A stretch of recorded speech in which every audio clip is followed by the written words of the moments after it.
Bonjour. Aujourd'hui, dans ce cours de français, destiné aux élèves du 6e AEP, nous allons parler de la phrase négative. Nous verrons comment transformer une phrase à la forme négative et où placer les mots de la négation. La phrase négative est utilisée pour nier ou pour dire le contraire. En grammaire, on parle aussi de négation de phrase ou de phrase à la forme négative. Elle s'oppose à la phrase affirmative qui s'utilise pour dire oui. Exemple. Aujourd'hui, il ne sort pas de chez lui. Cette phrase est une négation et une phrase à la forme négative.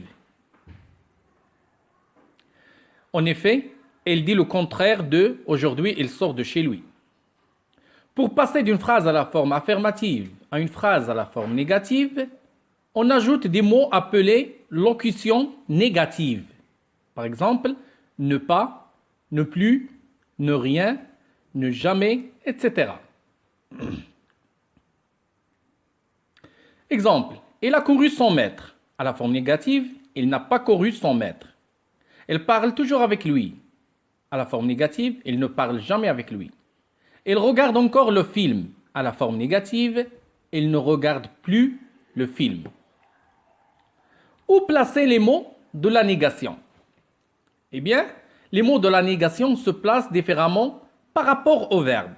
C'est-à-dire, si le verbe est conjugué au temps simple comme le présent, le futur ou l'imparfait, les mots de la négation encadrent le verbe. Exemple.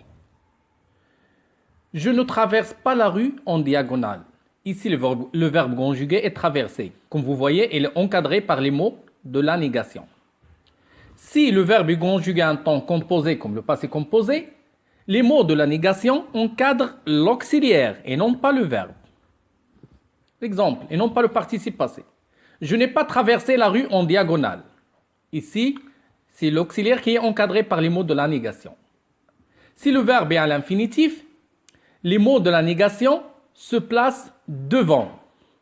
Par exemple, ne pas traverser la rue en diagonale. Très bien.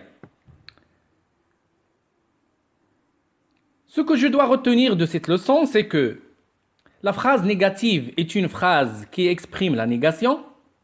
Pour exprimer la négation, on utilise des mots de négation.